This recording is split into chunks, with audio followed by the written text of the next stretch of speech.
Hello everybody, back again with another video. So I've been doing my ranking ones recently, so I was going to do either thrillers or dramas next, but been inspired to do my creature features.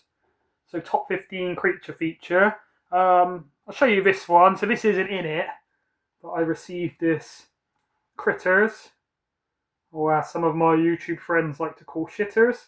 The actual creatures are called krites, so I guess you could also call them shites.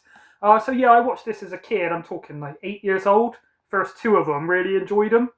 I haven't actually watched them again as an adult, to tell you the truth, to see if they've aged that badly. I know they are known as being like B-movie Gremlin rip-offs with fur, but yeah, if I went and watched it now, sort of never seen it as a kid, then maybe I think it was bad. I'm going to have to watch them again, at least the first two. I think the first one I remember being the best, just to see how they still stand up. But yeah, there's a lot of big actors in here. Sort of seem to get their break before they were famous. So yeah, you've got let me try to remember: Dee Wallace, Leonardo DiCaprio, Billy Zane, Brad Dourif, Angela Bassett. Probably a few more I'm not thinking of. Yeah, some directed by people like Mick Garris. Yeah, it says Dee Wallace. But there was another quite big name I was forgetting. Yeah, I'm gonna have to watch these again, but yeah, this kind of inspired me to rank my creature features. So yeah, my top 15. This didn't make it in my top 15. Yeah, I wouldn't say it's a guilty pleasure because I know a lot of people do enjoy these, but obviously we take them for what they are, like a kind of B movie sort of. Yeah, you say Gremlins rip off. They're kind of from outer space, whereas Gremlins weren't. They were like obviously came out of the mystical Mogwai, should I say? Yeah, I'll put this one back here. But yeah, this has kind of inspired me to do this creature feature one. So yeah, obviously some like John Carpenter's The Thing, although it does have a creature, I don't think the film is based solely around the creature. Obviously, it's got a lot more going on, and it morphs, so it never is really one creature. There's a few more I've been looking at. Was tempted to show that have lots of different creatures. So obviously, say you've got try and think of an example. I did see one earlier. Jurassic Park, for example.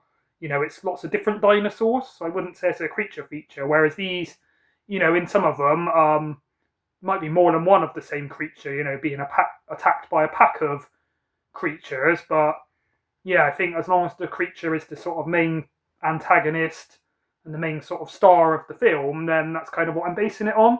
So yeah, there probably are a few you can think of. I'm having a look up there. Ones like Grabbers, um, yeah, The Thing, which have got creatures in but aren't just based around the creature.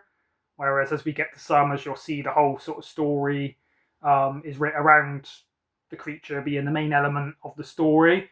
Some like King Kong and Godzilla, classics. I have seen like the old King Kong.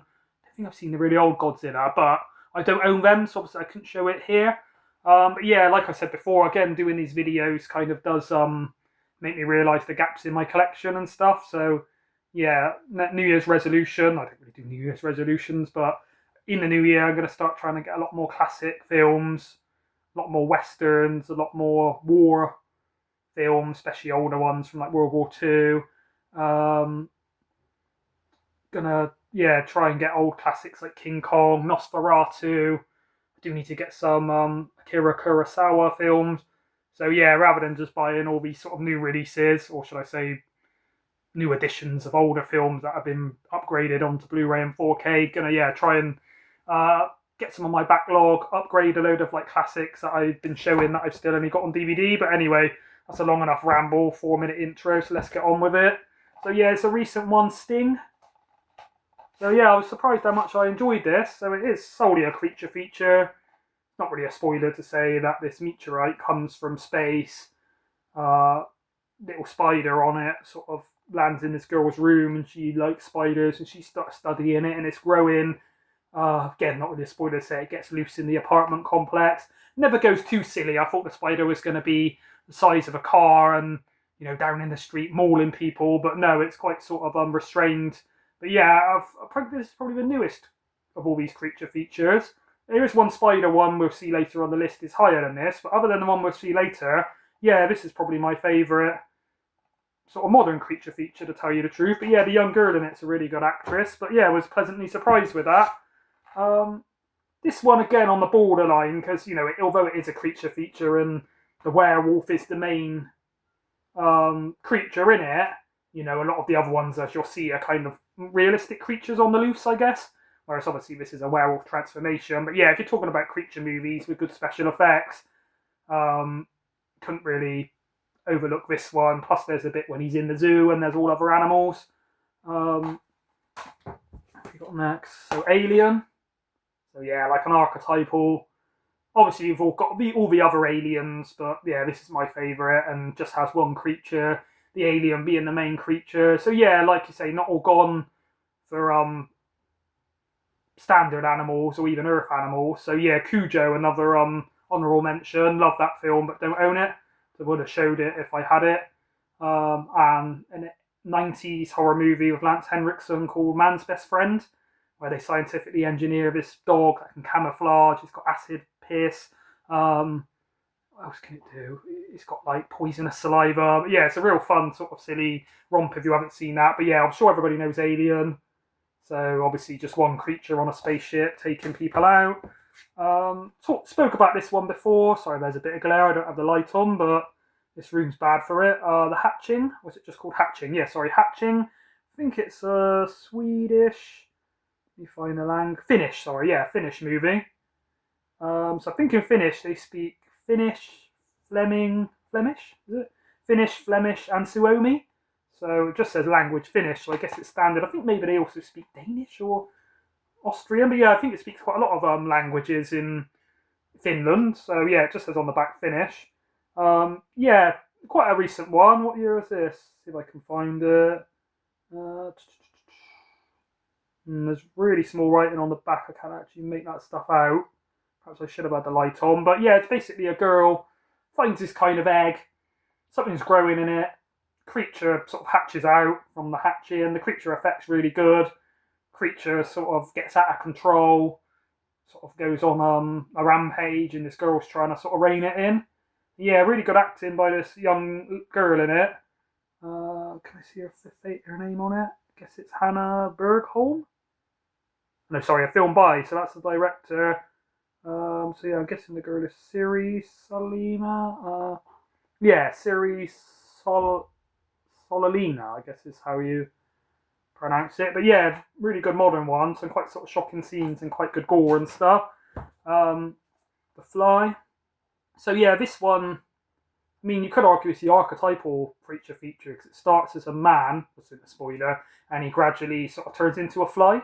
Obviously starts as a man, turns into a creature. Whereas, yeah, some of the others are sort of, real animals, or it starts with an animal on the loose. Whereas, yeah, this is a bit of a different story. But yeah, what's the word? Technically, David Cronenberg's best film, probably. Although, like I've always said, Videodrome probably my favourite. But yeah, brilliant film. Haven't seen the original, but really good remake.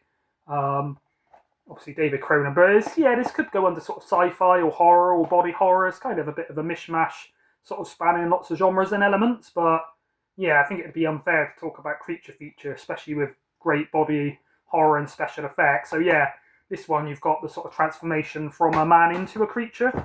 Really good acting by Jeff Goldblum, really sympathetic character, and Gina Davis really good in it. And you've got the Gremlins. Maybe I prefer Gremlins 2 to this, but I don't think I actually own Gremlins 2. Thought I had it, but I can't find it down in the collection. So yeah, I might see if I can upgrade like a double pack onto 4K, because I still only have this on DVD. Yeah, I really like this as a child, kind of a festive film, really. Yeah, I'd say Critters is kind of a bit of a sort of, not so much a rip-off, it has got its own ideas, but like a B-movie cash-in of Critters. Oh, sorry, of Gremlins, which was popular at the time. So Joe Dante, one of my favourite directors. Yeah, number 2 kind of ups the ante and has more Gremlins and they're doing different things, so it's a bit more sort of action-packed, like the Spider Gremlin. But yeah, this is kind of where it all started. What year actually is this? 1984, so the year of my birth, just to put an age on myself. Piranha. So is this another Joe Dante? Let's see if I can find produced. Starring... Oh, starred Barbara Steele, I forgot that. Yeah, Joe Dante. It doesn't actually say it down here. It says it up on the top. But yeah, this is a really fun one. I'm talking to Ash from Popcorn and sorry, I always say it wrong. Popcorn and Horror, and he agreed that when he first watched it, it wasn't that taken on it. But once you give it a few more viewings, it really grows on you. But yeah, I think this is really well done, really fun. I've not seen Piranha 3D and 3 Double D. I think one of them's got David Hasselhoff and Kelly Brooks. I think they're meant to be kind of silly ones, whereas yeah, this is a bit more sort of straight up creature feature. But yeah, obviously Piranha's on the loose. Yeah, some pretty good effects and stuff. Yeah, I do find that a fun one personally. Next, you've got Razorback. See if I can get him without glare. This is an Australian film from. Don't seem to tell me a date. I mean, say in 2006, but I think that's when this was released on Anchor Bay rather than when the film was out. It feels like at least 80s. Australian, winner of 2 Australian Film Institute Awards. 91 minutes, so quite a sort of brief, good-paced film. Directed by Russell Mulcahy. Can't really say I've seen. Yeah, as you can see, this is an Anchor Bay. So yeah, probably worth something now. I've had this for years and don't really see this one around. And obviously a lot of the Anchor Bay, I know Marcus from X-File 2708 is into his Anchor Bay collecting. So yeah, if this ever gets a 4K, I think it'd be nice if Arrow did like a version of this, like a limited edition. But yeah, it's actually a good film. I think it was like based on a true story. Let's read the back. In the small Australian outback town of Gamula, a bleak wasteland of beauty and death, Cole searches for his missing wife Beth, an American animal rights activist. Beth has foolishly arrived unequipped for the harshness of the land and the hostility of the locals. The police presume Beth has fallen down a mine shaft. However, Jake, a local veteran hunter, recognises the signs. The razorback that took his infant grandson has returned to bring a new breed of terror. Cole continues his search, but soon finds himself ensnarled in a harrowing battle for survival with man and beast. So yeah, it's basically warthogs. You can see him on the back, but in Australia they call him razorback. Don't know if that's slang or whether it's like the sort of large male, sort of toughest leader of the group kind of one. But yeah, really fun film. I would say it is kind of known for being shot in like an MTV kind of style, like a music video. Yeah, the way it's shot is kind of the way the sort of shots are tracked and things. Yeah, it sounds weird, but it does kind of have like a music video kind of feel. I might be mixing it up with another, I can't think what it's called, but it's another Australian film, or based on a true story, where some baby gets taken, by dingoes, and they never believed the family, and they like prosecuted the mum, saying she'd like done something with the baby. But 30 years later or so, they did actually find a skeleton in a cave, and it really was taken by dingoes. Might have something to do with this in here, as it does say about the guy's baby went missing, or I'm mixing up with another film. If anyone knows the other film I'm thinking of, Australian creature feature where a baby gets taken by dingoes, then let me know. But yeah, it could be in that.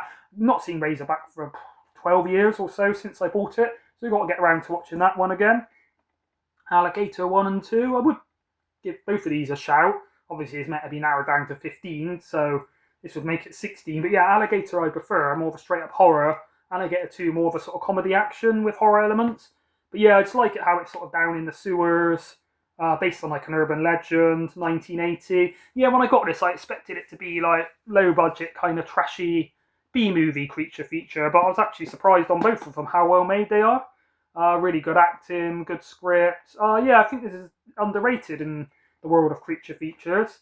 I'd say better than Lake Placid. Trying to think of any other sort of crocodile alligator horrors. I think there's been a few. I think there was one just called Crocodile. But yeah, really nice edition by 101 Films with both of them in. But yeah, I would recommend them if people haven't seen it. I know last time I was talking about it, someone in the comments said he went and watched both of them and he was really sort of surprised how good they were for sort of B-movie, that they punched above their weight. Dog Soldiers. So yeah, another werewolf one. Don't think I've got any vampire. I mean, I don't really consider vampires creatures as such. They're kind of more nearer to human, aren't they? Just, I mean, they can transform into bats and stuff, but yeah, vampires I kind of think more supernatural, sort of more humanoid. Whereas, yeah, obviously this is about werewolves. But yeah, British film, shot in Scotland, I'm pretty sure. Starring Sean Pertwee, directed by Neil Marshall, who also does The Descent. Probably a second best film after The Descent. Really well made. I think it's really sort of creepy and good atmosphere. I think maybe they do no pun intended, as we're talking about creatures, but jumped the shark a bit and sort of maybe showed them the dog, what they call the werewolves, a bit early.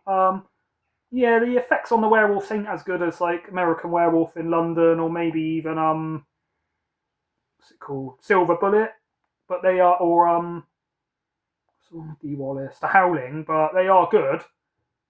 Stands up, but yeah, I think they show them about half an hour in, and they're all kind of in the forest, covered in this mist. Really good shot, but yeah, I think personally they could have hung it out a little bit more.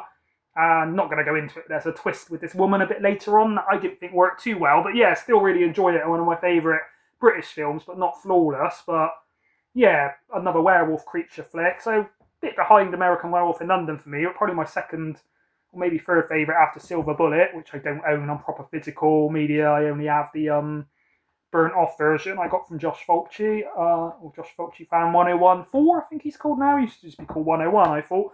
Arachnophobia, absolute classic from my childhood. Used to really love this one, watch it with my family, used to watch it whenever I went around my cousins. I've never really been too scared of spiders, don't get me wrong. If a massive, like, Brazilian wandering spider was climbing on my face, I wouldn't be happy about it, but yeah, if the little spider's on me, I'm not too scared. If a big spider's in the corner of the room, I can sleep knowing it's up there, whereas a lot of my friends that are male, female, family members from both sexes are terrified of spiders. I don't really know many people that would actually go and pick up like a big wolf spider, but yeah, really well done. Directed by Frank Marshall. Always thought this was Steven Spielberg when I was a kid for some reason. It's got Jeff Daniels out of Dumb and Dumber. You probably know him the most. Dumb and Dumberer, was that the sequel? Also stars, see if I can find his name. Julian Sands, I forgot he was in it. I think he's like the scientist that goes to capture the spiders. And John Goodman. Only got a sort of cameo role, really, John Goodman, but he's really good in it. But yeah, I'd say Sting is the best sort of spider film I've seen since this. There hasn't been too many. I think there was one called Eight-Legged Freaks with David Arquette, which was kind of a bit of a silly one. I remember watching it around my girlfriend's house literally like 20 years ago, but can't remember anything about it. But yeah, I think Arachnophobia is the best sort of spider creature film ever. Yeah, it's more of a family than a horror, really, and then Sting is probably the second best, and 30 years later or more came along. Yeah, obviously I try to choose, when you think of creature features, you probably think horror films, whereas yeah, quite a lot of these, especially Arachnophobia. What else did we show? Piranha, I guess, a thriller. Gremlins, kind of a family film, sort of thriller. Yeah, I guess, yeah, a few we got coming up now aren't horror, but yeah, you kind of think all creature features are horror, but I think I've saved a few in this pile which aren't. So yeah, I'd say sort of Gremlins and Arachnophobia. More family films, really. Same as it, E.T. So yeah, I mean, you could cast it, what's the word, categorise it as a family film or sci-fi, but you could also categorise it as a creature, because I think the main selling point of this was E.T. and how good he looked at the time. Obviously, he's an extraterrestrial, but unlike most aliens, he's not scary looking. You'd rather meet him one night in the front basket of your bike than the Xenomorph from Alien, for example. Yeah, loved this as a kid. One of my favourite films ever. Had this in my top 15 favourite films. Obviously, it's a nice steelbook. Directed by Steven Spielberg, one of Spielberg's best films in my opinion. Really a magical film, really emotional. But yeah, for the time, the sort of creature effects of E.T. are really good, and it sort of works in the way when I was a kid, as he's running around and you're about to meet him, I was kind of scared, thinking he's going to be, not scared, but is he going to be a scary alien? Then when you find out he's friendly and stuff, it's kind of takes a different route. And yeah, where they probably could have made him a bit more sort of creepy for a while, they do sort of play straight into the aspect of him befriending the children and them looking after him. Don't own it, but there was like a sort of B-movie rip-off of this called Mac and Me, which my family's seen at the cinema. As a kid, I didn't think it was that bad, but I've heard since it's known as a really bad film, and I've seen some clips of it as an adult, and it does look really bad. I think it had a lot of what do you call it, like product placement for McDonald's in it. There's one bit where the alien's dressed in a teddy bear suit dancing on the tables of a McDonald's. Quite weird, but yeah, sure, everybody knows E.T. and Harry and the Hendersons.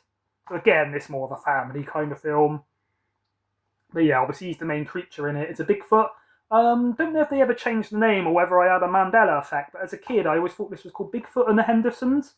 maybe we called it that just because, it's about Bigfoot, rather than his name being Harry. Directed by William Dear, starring Melinda Dillon, Don Amerch, I don't know how you say that. David Suchet plays the hunter in this, really good, as most people probably know him from, what's it called? Poirot, pretty sure. Margaret Langrick, Joshua Rudoy, yeah, don't know all these people by name, but when you watch it, you will recognise they're in other things. I think this must have been 80s. See if I can find a date. No, I can't see it on the back at the moment. But yeah, I remember watching this when I was about 6 years old, so that would have been early 90s, so it must have been released sometime in the 80s. It's a kind of thin Blu-ray case to this one. But yeah, quite hard, I think, to find on Blu-ray. Picked this one up in CEX for about £8 a while ago. Thought I had it on DVD, but just couldn't find my DVD, so upgraded it to the Blu-ray. And you've got Mimic. So this one I watched yesterday. Although there is, without spoiling it, a lot of insects in it, the main creature is sort of one sort of character. But yeah, it's all sort of shot. I think it rains throughout this whole film. And I personally really like films that have got a lot of rain in. Don't know why. Maybe it just feels comforting. But if I'm in and it's pouring down outside, which is quite often in England, especially down in the southwest where I live, and you're watching a film with a lot of rain in, I really like that. I think The Ring, is it? Or The Grudge? Rains the whole way through. There's probably a few people can think of. But yeah, it rains all the way through it. A lot of really good special effects. Guillermo del Toro, probably my second favourite film by him other than Pan's Labyrinth. Maybe third after, what's it called? Blade 2, I do really enjoy. But yeah, up there, I am going to do a Guillermo del Toro ranking, so I won't spoil it too much. But it's got some good actresses. So Mira Sorvino. Haven't seen her in much else except Mighty Aphrodite, but she's quite sexy in it. Charles S. Dutton, sure people know him. Josh Brolin, sure people know him. Went on to True Grit and No Country for Old Men. But yeah, I kind of like the way it's all shot down in sewers, in sort of underground buildings, kind of subways. Opposite where this kid lives, there's a abandoned church, real sort of creepy, and the creatures going in and out of there. But yeah, I only watched this one yesterday. So I had watched it about 5 years before. I think it was on a rainy Sunday afternoon. I watched it years ago. But yeah, I'd say it's a good sort of rainy Sunday afternoon kind of movie. But yeah, I watched it again yesterday and was kind of surprised how much I enjoyed it again. I would say it drags, not so much drags, but it's 112 minutes and nearly 2 hours. I think if they cut 10 or 20 minutes out, be better pacing, it would be a bit more sort of entertaining. Don't get me wrong, I like it. But yeah, if I had one criticism of it, it's just maybe, cut sort of 10 minutes of dialogue and things away and it would just be that much of a sort of sleek film. Right, so last one, I'm sure everybody can guess this. This has been favourite of my jump scares I did at Halloween. Top 5 of my favourite 15 films ever. When I come to do my thrillers, it's going to be in there. Spoiler alert, but probably will be top. But yeah, Jaws. So this is the archetypal kind of creature flick, really, just because it is a normal creature. A lot of these are aliens or weird monster beasts or Bigfoot. The Fly, got a man, Jeff Goldblum, turning in, what's his name in it? Brundle? Something Brundle? A Brundle fly now, and turning into a fly. Whereas, yeah, this is just kind of scarier because it is a straight up creature that not only could pose a threat, has posed a threat, does pose a threat, has killed humans in the past. Brilliant direction on that by Spielberg. Amazing acting by Roy Scheider, Richard Dreyfuss, and Robert Shaw. I think Stuart George has said it before, but yeah, the bits when they're on the boat, talking and telling stories, having banter, it's amazing dialogue. Could watch that for hours. Probably enjoy that more than the sort of shark attack scenes. Bit of a commentary where obviously it's to do with greed and capitalism, where the mayor knows that the shark's loose and he should be closing the beach, but because it's is it not Independence Day? It might be Independence Day weekend, but it's basically the biggest holiday weekend where they rake in the most money from tourism. So the tourist board is like, nah, we can't shut it down, we'll lose millions. And then obviously people are saying, well, is it worth human lives being at risk? But yeah, really good pacing, amazing. Yeah, just a flawless film, really, in my opinion. The shark does look a bit aged nowadays. I think Bruce, they called him. Obviously, he's like a mechanical kind of model of him, but they use him sparingly and use him in such a way that it sort of compensates for him looking a bit dated, whereas obviously in the first few minutes, if you see his whole body coming out onto the beach, getting beached, trying to kill tourists and going back in. It might have ruined the allure a bit. Whereas for most of the film, the people are getting pulled under, you can see blood, you can see the fin, but you never really see the shark properly. So yeah, masterful by Spielberg to know his limitations of the creature and work with it. Whereas obviously in Jurassic Park, for instance, he knew he had great looking creatures, so he really put them on screen as much as possible. Whereas, yeah, a bit like the original Alien, it was a guy in a rubber suit, so they did try and kind of hide it and light it in a certain way. Yeah, it really scared me as a kid, made me scared of sharks. I think most people, I think this created, is it called, not Phantasmophobia? It's a computer, it's like a survival horror game, I can't think of the word, but where people are scared of what's in deep water. I think the whole phobia is basically created from off the back of people watching this. But yeah, absolute classic film. I'm sure everybody's seen this. Can I actually find the year? I think it was about 77 or so. Yeah, 1975 actually. So, what, nearly sort of 40 years, 50. Uh, yeah, so nearly 50 years old and really hasn't aged. Yeah, I'm not going to keep going on about Jaws. Sure, everybody knows this. But yeah, for me, this is the archetypal and best, or my favourite creature feature ever. Scare generations and still really stands up today. Yeah, so let me know any creature features you're a fan of that I forgot, or maybe some I've watched and don't own. I have only showed the ones I own. It's gone on a bit longer than I hope, but everybody knows I waffle on. So another resolution for the new year, I guess, try and get my videos down to sort of 12 minutes or so, and then not only people have more time to watch it, but might get more engagement, where I guess some people will look at the length of it and think, oh, I can't be bothered to sit for nearly half an hour seeing this guy waffle on. But yeah, thanks for watching, everybody. Bye.